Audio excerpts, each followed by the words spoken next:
The topics and opinions expressed in the following show are solely those of the hosts and their guests and not those of W4CY Radio, its employees, or affiliates. We make no recommendations or endorsements for radio show programs, services, or products mentioned on air or on our web. No liability, explicit or implied, shall be extended to W4CY Radio or its employees or affiliates.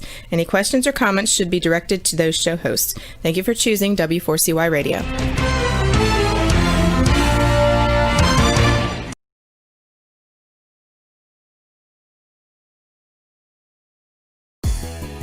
Welcome back, everyone, to the Geeks, Geezers, and Googlization Show, the home of Googlization Nation, where we talk with HR and business thought leaders about the crazy shift going on in the world of business, technology, and HR.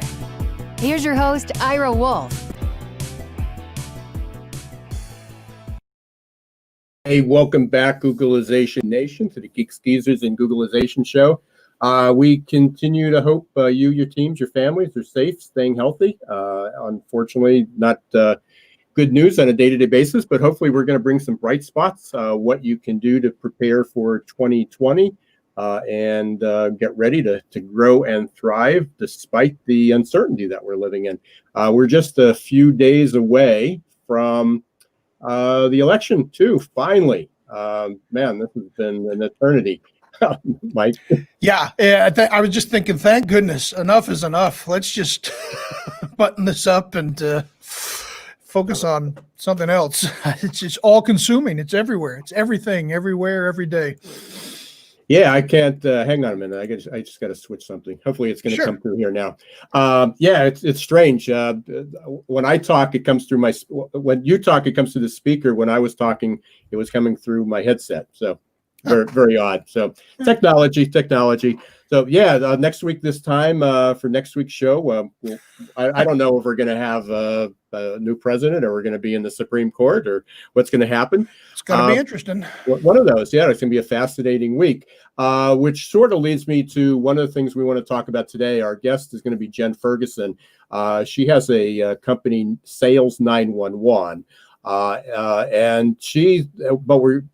but that's what we're going to be talking about. We're going to be talking about, she's got a passion for something that's close to you and me. We've been in this business a while, and so many companies call you or me and say, hey, we're looking for a way to find out if somebody fits in our organization. And what they were saying is, we have a round hole and we're looking for the exact round pegs that fit in there. And then when it comes to talking about diversity, new ideas, innovation, growth, there isn't any because everybody thinks alike. So Jen is going to be talking about culture add versus culture fit. So we're excited to really have her on. And she's got a really, really large, a lot of people that follow her. So thank you, all those who are listening today to the Geeks, Geezers, and Googlization show, especially if it's the first time. One of the other things, Rebel, maybe you can put up that adaptability slide and banner I had, and then we're going to jump into, we're going to get Jen on. But for the last, you probably heard me talk about the last few weeks, I've been really focused on the adaptability quotient. It's not only an assessment, but it really is a roadmap of what companies, what individuals are going to need to adapt. And the good news about adaptability, it's a skill that people can learn. We talk about things like grit and resilience. We talk about mental flexibility. We talked about growth mindset. A lot of those conversation pieces we've actually had guests on. What the adaptability quotient actually does is put that all into one umbrella. So we measure grit, resilience, mental flexibility, mindset on learning. We talk about a few character aspects of it, like extroversion, emotional range, motivating style, thinking style, and then what impact your environment has on there. So long story short, we've got a master class coming up in just in another week, actually next Wednesday too. The master class starts right before the show. And it's going to be 3 consecutive months, first Wednesday of each month for 2 hours. You're going to be joined by some other cohorts. You'll get an opportunity to complete a personalized AQ. If you have 5 team members, you'll actually get a team report. And we'll make sure that the banner is running across here as the show goes on, and I'll make an announcement toward the end. But adaptability, identified by Harvard Business Review, was the #1 in-demand skill for the future. They called it the competitive advantage. World Economic Forum identified it as the #1 skill that people are going to need going forward. And that was before the pandemic. That was before we reached uncertainty. That now it's like priority 1 and has been put on steroids, because I'm running into people, clients every day are calling me saying their workforce, some of them are having trouble with the pivots from working from home, and the adaptability is, or lack thereof, is front and center. Yeah, so absolutely. And then for any listeners today, there's a special code that we're going to be able to provide. But let's jump into it. We're going to also have, as I said, we have a new segment at the end of the show. Not at the end of the show, basically the second segment. We're going to be featuring Joyce Joya. She's a good friend of mine for a long time. I've been reading her Herman Report, the Herman Report. In fact, I interviewed Joyce and her husband Roger. Unfortunately, he passed away almost 20 years ago, August of 2001. They were on my show, and we had an opportunity to, and it was 2 weeks before 9/11. So crazy. So yeah. So the again, the weekly Herman Trend Alert that she publishes. You can go up to the website. She'll give that when we're on the air. But we're going to talk about HR in the new normal, or not in the new normal, HR in normal 2.0. And the goal is to help everybody stay ahead of the curve. So Joyce will be joining us after the break. Now, let's get to Jen. Jen Ferguson is founder and I think CEO or president of Sales 911. And her passion, as I said, we're going to be talking about culture add and culture fit. So hopefully she's joining us now, coming back from the green room. Jen, are you there? Yeah, there you are. I'm here. Yeah. Thank you so much for having me. So did I get that right? You're the founder. Are you CEO or president? So I never. CEO, founder. Yeah. I'm a solopreneur at the moment. So all of the above. So yeah, we go by lots of titles as well. So yeah. Chief sales officer too, right? Yeah. But I have a background in sales and leadership that spans over 25 years. Wow. So this idea. Like a kid. I'm sorry. I said, you don't look like you have 25 years. You must have started with the grapefruit, the juice stand on your front porch. Well, almost, but yeah, I started my career pretty early. Yeah, pretty early on, and actually looked more like a jungle gym than a ladder. So, the concept of culture fit versus add has been important to me throughout my career because of the way people look at me and how they look at my transferable skills.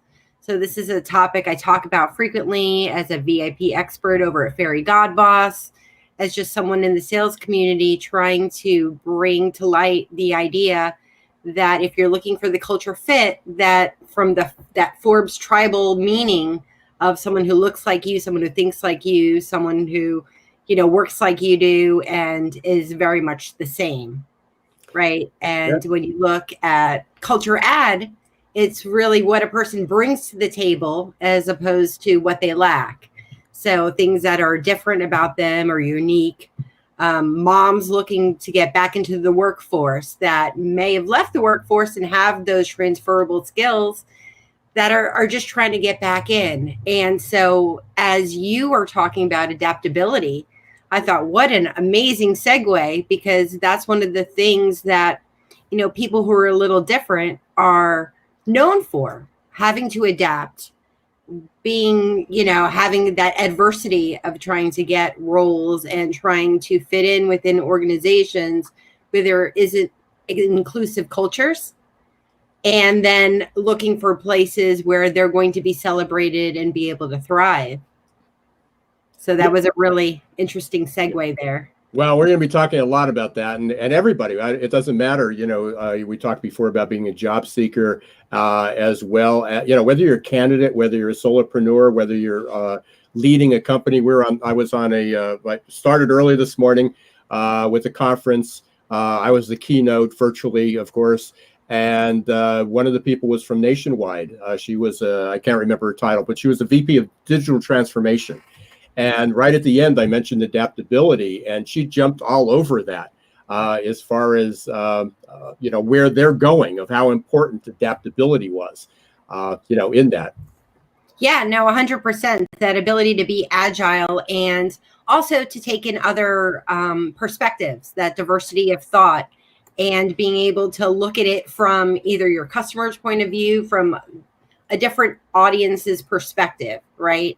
And how do you do that if you have a lineup of people who are all the same, right? That impacts the products you're creating with bias. It impacts the culture you're cultivating and how your customers experience it. It impacts everything throughout your organization as to the limitations by having an entire collective that might not have that diversity of thought. So companies are looking for people who fit. And that's important when we're talking. I assume, I don't want to put words in your mouth, but yeah. I sort of got a sense where you're headed. It's still important that people fit within a culture. We're not talking about, hey, forget that. We just need people who can do their jobs. You need to have people who align with your values. You don't necessarily need to have people that fit within your culture.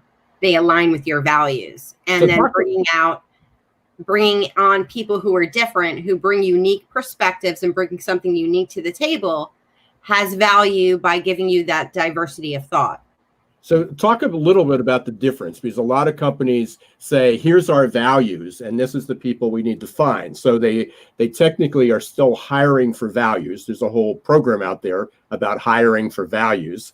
How do you differentiate culture, values? Yeah.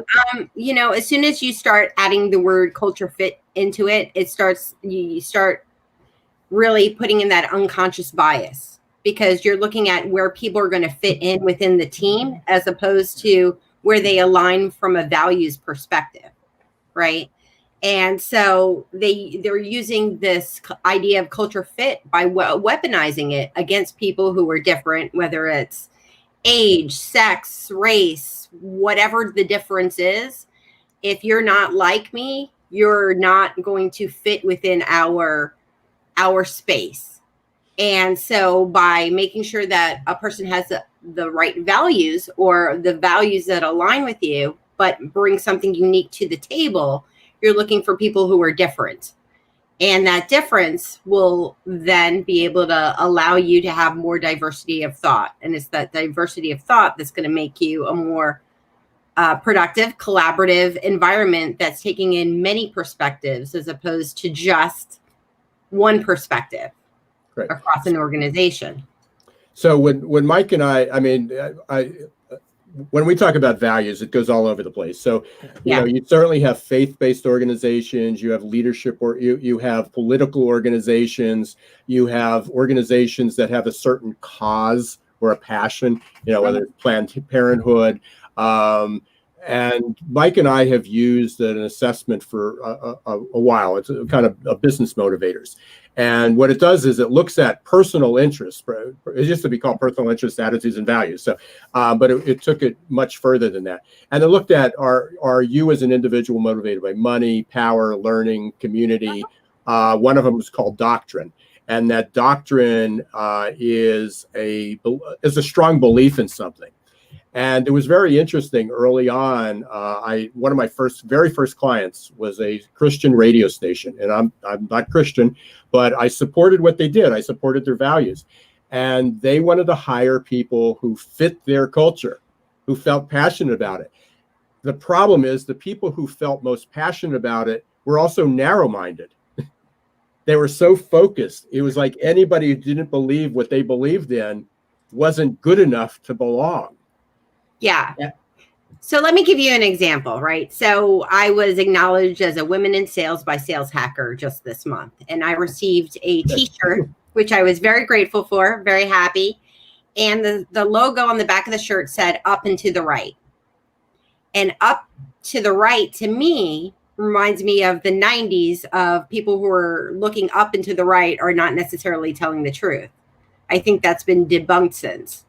But I asked all of the women I knew. That's NLP stuff. I remember. Yeah, you're ringing bells in my head that go way, way back. Yeah. I'm showing my 25 years now, right? But you know, what they meant was a growth chart. Mm-hmm. Okay, but none of the women I spoke to acknowledged that, like that day that I was asking everyone. Since then on LinkedIn, you know, some people said that's what it means, but you know, a lot of them thought it was something more graphic. Some people thought it was the right, like politics, the right. And so all of those thoughts, while Sales Hacker is sending out something that, you know, they believe is about growth, all of the different perspectives that they hadn't considered had all come into play during that conversation. And it's that narrow-minded thinking of not necessarily including all of the perceptions that would be out there for that particular brand. Now, they didn't do anything wrong. They just, you know, hadn't considered that other people would view it a different way. So imagine that going into products. Let's say you were making a product and unconsciously you put in a perception into the product that was very limiting, right? Now your product has bias into it. So having this diversity of thought within an organization allows you to bring different unique perspectives to the table. Maybe I was the only one who thought up and to the right was going to be, you know, I should check someone's eyes, you know, whether they're lying or, you know, seeing where their eyes go, whether it's memory recall or not. Right. The thing is, nobody had ever told them that. And nobody had ever considered that there was a different definition of up and to the right. And it's that unique perspective that many organizations need. And by looking for people who bring something different, and you don't know what that, you know, you can look at everything that's sort of below the surface, because we know when you're looking at someone, right, there's everything above the surface of the iceberg, right? You can see what I look like, you know, some general things about me without necessarily looking at my resume. You don't maybe know, you know, whether I graduated college or all the other things, what my faith is, what I believe in, what, you know, how I identify, all of those things that you don't know. That's why looking for people who are different, you get these diverse perspectives that allow you to build better products, to have more collaborative, different ideas in teams, and you'll be able to be more productive for it, as well as more profitable, as most studies show. So, like, can I jump in and ask a question, Jen? Because it's and I'm being devil's advocate because I do it so well.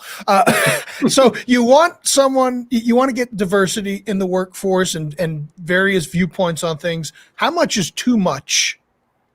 Is there such a thing as too much, where someone can have such a divergent point of view that they disrupt things in a negative way and creates more harm than good? Or is that not an issue? Well, it depends on the personalities within an organization. I mean, from the top of the company, you have to be open. How open are they to different ideas? How open are they to pushing the status quo? How far are they willing to push the status quo? You know, there's a book that I love called Rebel Talent, where it talks about, you know, what someone who is a natural status quo pusher brings to an organization that will actually help propel them forward with these different ideas. Yeah, you don't want to bring someone in disruptive, but if you're giving everyone an opportunity to be heard and you're managing people as a whole person, you know, like everything about them, what inspires them, what motivates them, what they want their future to look like, what success looks like for them, and actually support them in those efforts. They support you in your efforts. You create a more collaborative environment, more open. Did that answer your question? Yeah. So it's basically, it's set that, like many other things, the tone is set at the top. And if you've got a leader or a leadership team that encourages various viewpoints and divergent thinking, then that's going to open the door wider to foster the growth of people who may be coming into the organization who are out there on the periphery compared to someone who's, change averse and they don't want anything disrupted. It's going to be more challenging to implement that divergent viewpoint across the organization. Exactly. So if you have an organization that's open to let's break some stuff so that we can fail fast and move quick, and Right. or are you an organization that is, I sort of want things the way I want them, and I don't necessarily want to break too much stuff. I mean, Yeah. not that there's a significant difference, right?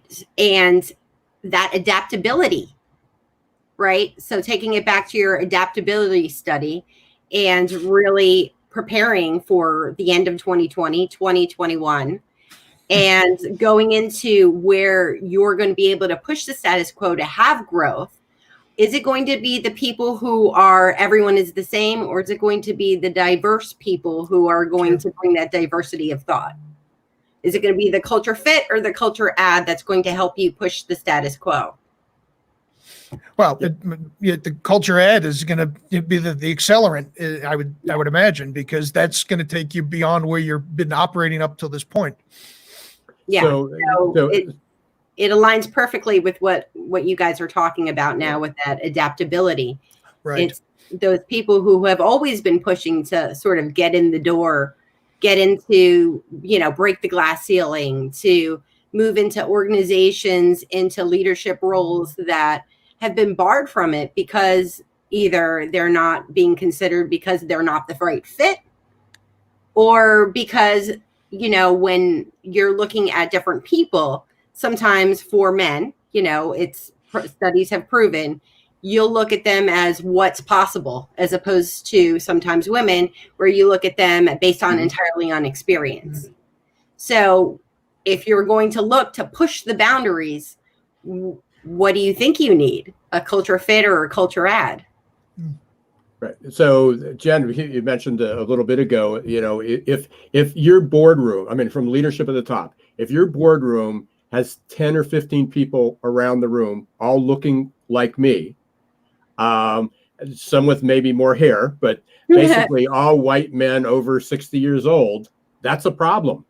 I've often said, and I got criticized for this, I said, I can talk about diversity and inclusion and equity, but I'm the worst. I can give examples of challenges that I've had, religion, my height, whatever it might be. But the reality is I've never walked in the shoes of somebody of a black male. Mm-hmm. I don't understand that. And until recently, it got exposed. Because no one was willing to talk about it. I don't know if you saw This Is Us last night, the new show, but it was basically how, one of the characters for 40 years, he's celebrated his 40th birthday, said his whole life, no one wanted to talk about it, and they were embarrassed to talk about it. But it goes for all things. It goes for whether you're tall or short, fat or slim, whether you're male or female. Everybody had these issues, and if there's anything that we're seeing now is finally it's going out in the open, and there's so much value that can be added rather than trying to get that round peg to the round hole. Yeah, exactly, and that's why I do these types of events specifically to create that awareness, because the only way to do that is to reach out to male allies and CEOs and make sure that they understand that those ads, as long as they have the skills, it's easy to look at a person and say, hey, you don't have this, or find the gaps or the lacks. But what are they bringing to the table that's unique while still possessing the skills? Right. It goes back to that anonymous, almost an anonymous interview. Being able to have that, go back to. So you mentioned you started off talking about transferable skills. I don't know how far back you went into my background, but my first career, I was a dentist. I took a pre-med path all the way through, had a successful practice for 17 years. When I left, the question was, what do you know about running a business? How can you consult on this? So you're going to consult dental practices, right? And I said, no, I fired them all. I didn't want to do that. They weren't willing to adapt to a new world. That was 25 years ago. The reality is I had critical thinking skills. I knew how to run a business. I knew how to build teams. I knew how to deliver good customer service. All the competency. I understood technologies. And I go, how do you take those and get, well, what do you know about my industry? Yeah. It still happens. I hear you. I mean, a good bulk, half of my background is in retail and like general management of businesses, right? So cigar bars, managing, a restaurant, a cigar club, retail stores. So being able to calculate the dollars per square foot, right, comparatively to business acumen, scalable SaaS revenue model is literally the same thing. Or how about liquor inventory compared to a SaaS scalable model? But they don't necessarily consider any of my background before I actually entered into SaaS. So if you look at me, you've got 10 years SaaS experience. Your first, decade doesn't matter. Right. And it's funny because that's where I actually manage the largest teams, teams of 50 people and more in retail. And so the idea that these transferable skills don't apply to other industries is a little silly, because it's that business acumen. It is that strategic thinking. It's being able to manage a whole business without trying to figure out what it is to get it to the next level and get it forward. So we're coming up on the end of our segment here. We got a few minutes. What's the one thing, if somebody says, I get it, I hear you, I'm ready to move forward, what's the first thing you would suggest someone does who's listening to start making this change from culture fit to culture add? Yeah, I would take a hard look at your hiring practices and what your interview practices actually look like. I would go through and, if you're not recording those interviews, sometimes those hiring managers from an executive level really digging into what that experience looks like, because honestly, the employee experience starts at the very, very beginning. And that's when you submit an application, and understanding what that looks like through the whole process is super important to finding out what an experience looks like for someone who might be a culture add. But additionally, you can hire all the culture ads, but if you're not creating an inclusive environment where their voice is going to be heard and they're going to be able to have that ability to thrive, they're really going to just leave. You mean just putting a few tokens around the table doesn't do it? Yeah, that's not going to work. You have to give them, the opportunity to share their thoughts and, give them as much time as everyone else and be actually inclusive. I've got an article I wrote on it for the sales community at SaaSsales.io. I'm a premium author for them. And I'm also in Fairy Godboss. So you can find me on LinkedIn if you have any questions. I actually do a Sales and Leadership with Heart series on LinkedIn Live every Tuesday at noon Eastern. So you can catch me there. Cool. Yeah. And Fairy Godboss, we had, which you just talked about, I think we just referenced it, but now Nicole Garati, is over there. She was a guest 4 or 5, 6 weeks ago. I don't know. It all runs together. Blur's Day. Every day is the same anymore. Blur's Day. But yeah, Nicole just went over there as well. So I don't know if I assume Nicole. So yeah. Excellent. So we can get you on LinkedIn. I know you got a Twitter. You're up on Twitter. You run a ton of, you publish a ton of stuff. So I highly encourage you to do that. Any final words there, Jen, for our groups? Just, find the value in the culture add and take a second look at people and understand that what they bring to the table that's different and unique has a lot of value. Appreciate it. Hey, I got one final question, and you got like 30 seconds to answer this. This has nothing to do with what we talked about, just in general. I heard this yesterday. I thought it was a fascinating question. What do you think? What do you think would have happened if we didn't have technology for this pandemic? Ooh. Yeah. I can't, I don't know. I can't even imagine We would certainly be on the phone a lot, right? My response to that question was 1918, going back to the last pandemic. And phones weren't commonplace then. Either electricity was just coming into being, automobile. I mean, the whole thing. I mean, can you imagine? I was thinking landlines. I was thinking cords all over my house with the landlines and me, on the phone. Right. It certainly would be a very different experience. So very grateful for that. Can you imagine, no Netflix? We just have 3 channels on our TV that turned off at midnight. We got the, the national anthem. Good night. Yeah. Right. Yeah. Hey, back in 1918, the women didn't have the right to vote either. So a lot of things. They didn't have the right to. Some of them didn't have a right to vote into the 1950s, 60s. So So I mean, I'd probably be teaching my kids from home anyway. Good. Hey, Jen, it's been a pleasure. Thanks very much. Really appreciate you being here. Thank you. Good luck. We'll be in touch. Thanks. Thank you. Take care, everybody. Bye-bye. We're going to head off into our commercials. You've been listening to Geeks Geezers and Googlization. We just had a great guest. What a fun session with Jen Ferguson talking about culture ad. We are coming up with our new segment, which is going to be Head of the Curve, Normal 2.0 with Joyce Joya. We're going to be talking about HR in Normal 2.0, and we'll continue the conversation a little bit with her about culture. She's been busy in the chat here with lots of questions. We're going to go and hear from our sponsor, Success Performance Solutions, and you'll hear a little bit more about adaptability.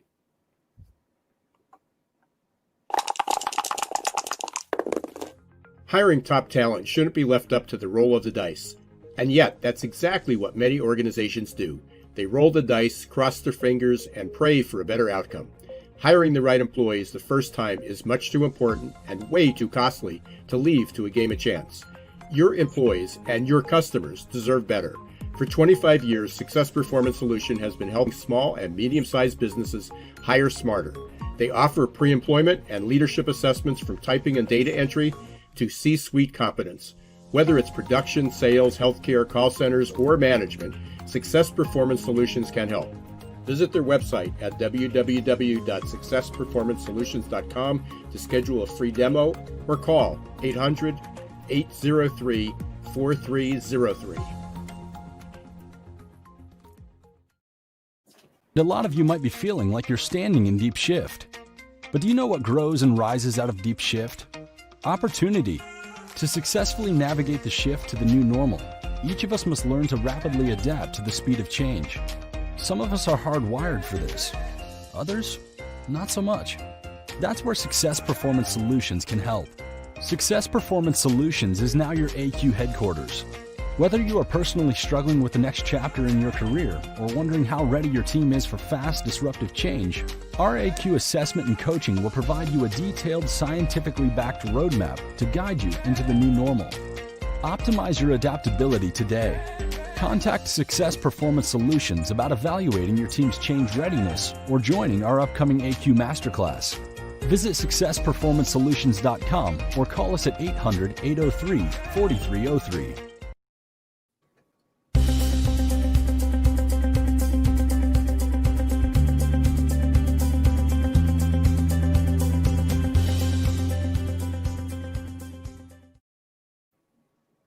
Hey, welcome back, everyone, to the Geeks Geezers and Googlization show. We're going to have our new segment here, Ahead of the Curve. Joyce Joya is going to be joining us momentarily. There's Hey, Joyce. How are you? Hey, Joyce. Thrilled to be here with you all. Just thrilled. Yeah. So I'll give a quick intro for you. You got your futurist tag up there, but you're CEO of the Herman Group. We crossed paths for many years. I've been following the Herman Trend Alert for years, and proof. Here's my cassette. You found it. Almost 19 years ago. I love it that you almost found 19 it. years ago. This is how we recorded this. We got on the phone, as Jen was talking about. We got on a landline. We called into a radio station up in Rhode Island at 7 a.m. It had to be like 6 a.m. for you. I think wherever you were in Chicago or wherever you were. Yeah. Well, or you were in North Carolina. We were in Greensboro, so it was Eastern time. So. So 7 a.m. and they recorded it, and then it took 2 weeks to get this in the mail. We talk about the new normal 2.0. That was like normal minus 1.0. And now we have these. And it's now we don't even see it. Now you're right. No, literally, so and then it would take us a week or so to record these. I still have the machine. We'd put labels on it. We'd put them in envelopes. It cost us whatever it cost us in postage then to get it out. And who knows if there was no way to know if anybody even opened it or listened to it. Now we've got a listener base, and we can do this on the fly, and it's real time and amazing. So and we can track it. And that's less than 20 years. We're not talking about going back to our grandparents' days to do that. So welcome. Excited about this segment. So. Me too. And before we begin, I need to share something with you all. In Roger Herman's book, Turbulence, Challenges and Opportunities in the World of Work, Are You Prepared for the Future? There was an entire chapter, now we're talking 1998, ancient history, right? Right. It was an entire chapter on the new adaptables. And what he said was, back then, that the new adaptables would be the people who would be most valued, most treasured in our workplace of the future. And here we are. Here we are. Yeah. And I think you're perfectly positioned. I love this idea. I think anybody who is preparing a team to move into the future would do very well to get on board with your AQ. Thank you. I appreciate that. I really I'm going to have Rebel. There's actually a link and a code. Hopefully, Rebel will get at running across here at some point. But Joyce, you've been doing the Herman Trend Alert for long as 1998. Okay. So more than 20 years now.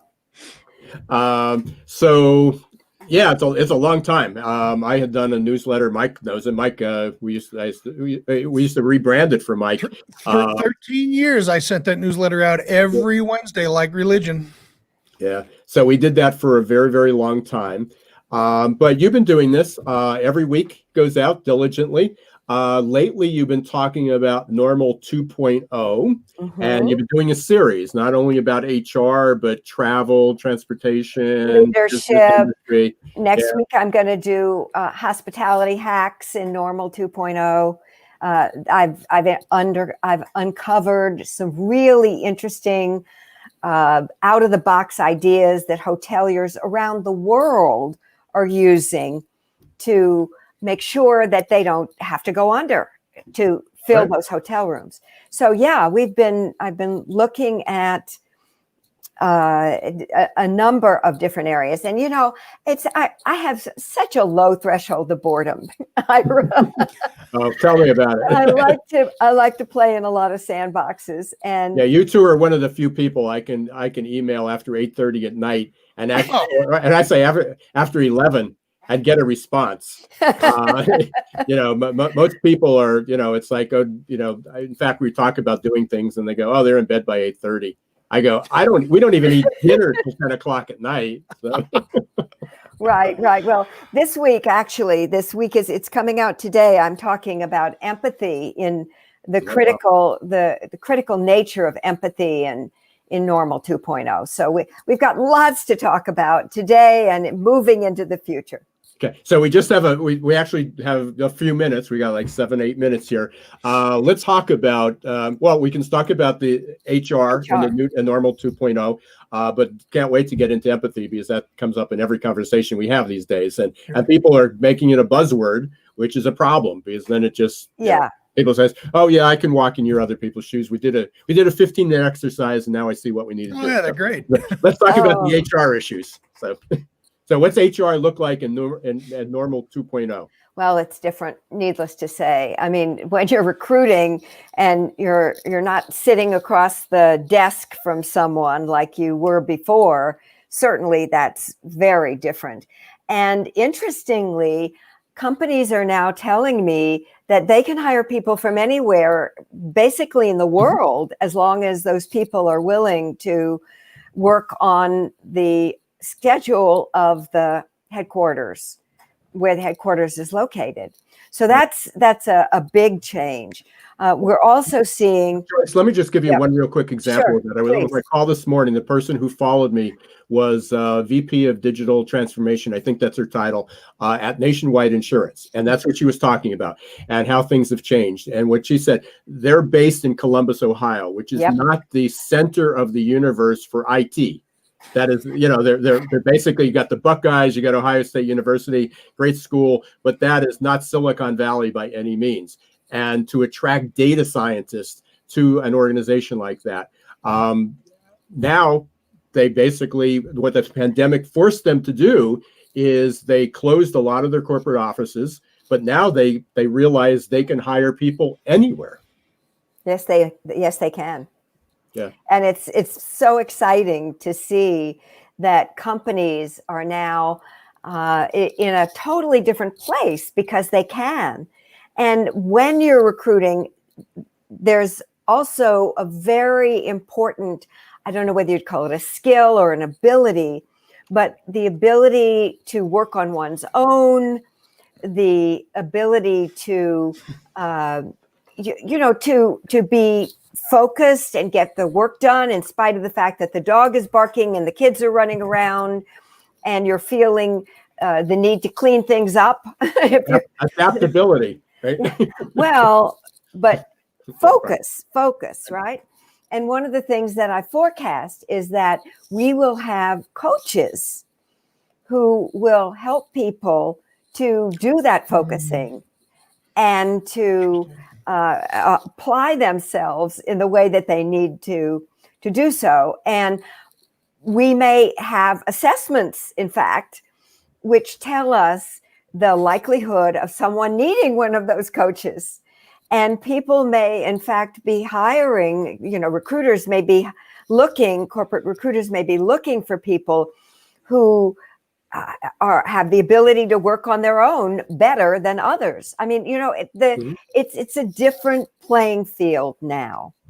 But recruiting is just one small piece. And I want to get into onboarding because to me, that's really the exciting thing. Because I loved what IBM used to do in Second Life. I don't know if you've ever seen it, but I have a video of it. IBM used to onboard people from all over the world simultaneously in Second Life. Right. I had a chapter of that in my book about Second Life. You probably know Tom Sampson. You know Tom? I do. He was from IMC, from Dallas. He was actually building, and I don't know if he was in the same program, but he built a Second Life community. For those who don't know, it's a virtual community before we had the glass. I mean, it was early on. Well, no, I think doesn't it still exist? It might. A virtual world. I wrote my book in 2008. So it was early on, and there was only kind of geeky people, people going in and creating avatars. But SMU, I think it was at Southern Methodist University, they created in their MBA program a model. And I don't know if they were using it for onboarding, but they were using it to create business simulations within there. And I know Ford was actually they had a showroom for Ford. Right. Yeah. I remember seeing that. And I actually gave presentations in Second Life. Mm-hmm. Although because of bandwidth, it was not fun. But what I would do is it's kind of like when I performed the first online wedding for a gay couple years and years and years ago. Probably around 2008, I was on somebody else's computer who happened to have AOL chat installed. And I would grab a paragraph and then dump it into the chat. A paragraph at a time and dump it into the chat. So that was before cameras and streaming were common. So this was all done via text, it sounds like. Yes. Mm-hmm. Yeah, wow. Absolutely. Yeah, this is 2006, 2007. I was trying to see if I can even find the chapter here. But I wrote a whole chapter about that back then. And Tom was the first person that took me through that. And actually, I ended up speaking because of that at the IMC, which I know you've been involved with IMC for years. Yeah, well, actually, Actually, I have some amazing news to share.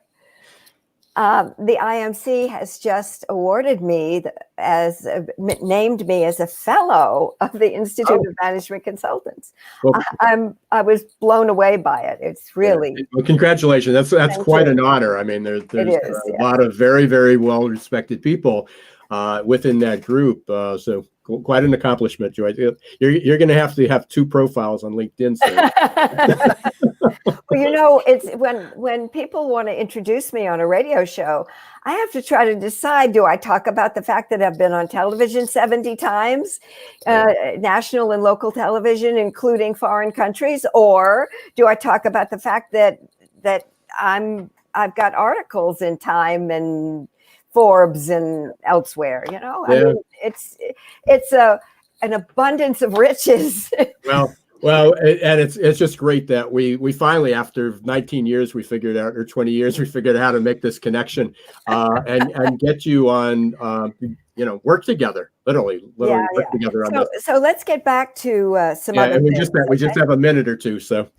Oh, really? Yeah, okay. Yeah. All right. So the other thing I want to talk about is another new concept that I've come up with a friend named David Litwin, and I call it workification. It's the converse of gamification. Gamification is the application of game mechanics, game design, and game elements to non-game systems and processes. In other words, Bunch Ball and some of the other companies that will create a game for you for whatever work needs to be done. Well, my idea is that because there are so many huge installed databases of these games like Fortnite and Capture the Flag and League of Legends, why don't we find a way to incorporate work or training into those regular games? Well, it goes back to your onboarding. We could do that too, sure. Yeah, absolutely. I mean, onboarding is horrible. It's usually, here's 25 pieces of paper you have to fill out, or now digitally, let's do an electronic signature, show up, and it's oh, nobody told me you were coming today. Oh, your desk isn't ready. The computer equipment's not ready. Why don't you hang out with Joyce for the next 2 days and follow her around? Welcome to the new company. This is a great place to work. And it's a little hard to do when you're talking digital, isn't it? Yeah, a whole new ball game there. Real quickly, one other point. What's another point you wanted to cover? Well, employee retention in these days and times is going to be very different too. And if a company does not overtly exhibit that they have that really important empathy, they're not going to be able to hold on to their valued talent. People want to be appreciated. They want to work in an organization where they can do work that matters, where it contributes to the bottom line of the organization. And I've sort of substituted meaningful work for purposeful work for meaningful work. So the whole concept of purpose has emerged as being even more important than mission. Yeah, and we can talk about that subject at another event. But we're running out of time. Really appreciate you being here for the launch of our Ahead of the Curve, Normal 2.0. We'll be talking about this every week, be part of this. How can people get your newsletter, first of all? They can go to hermantrendalert.com. Okay, we had that scroll. There it is. It's scrolling. Yep, right. They can. Or they can go to the Herman Group and website and click on Trend Alert. Right. Find out. Excellent. I highly encourage everybody to sign up and subscribe to the newsletter. Joyce, thank you very much. Appreciate it. This will be a regular feature, and we got a lot to talk about. So yes. Next week, by the way, we're going to address leadership in Normal 2.0. Cool. Good topic. We'll talk fast. See you next week. Yes, looking forward to it. Thank you, Michael. Thank you, Ira. Yeah. So, Michael, this is your third week on the show. We're getting the hang of it, the swing of things. Great guest. I like the new format because we really stay pretty focused on this. next week we'll find out. Maybe we'll have a new president, or at least it's going to be an interesting show next week just to see where we are. Are we in limbo? Are we in the middle, at the beginning of court proceedings? Yeah. It's going to be very interesting. And Joyce will be back with our new segment, and we've got Josh Little, I think, is our guest next week. We're going to be talking about a new technology as actually how talking about Zoom fatigue. Talking about so another hot topic, so I'm sure we'll have contributing. Thank you, everyone, for listening to Geeks Geezers and Googlization show. We're here every week, 1 p.m. Wednesdays, or you can find us on replays on YouTube, Facebook, and almost every podcast that's out there. You can easily find us. Thanks, Michael Spermulli, for being my co-host. Great to be here. Looking forward to next week. Thank you, Joyce. Thank you, Jen Ferguson, for being a great guest today. Until next week, don't let the shift hit your plans.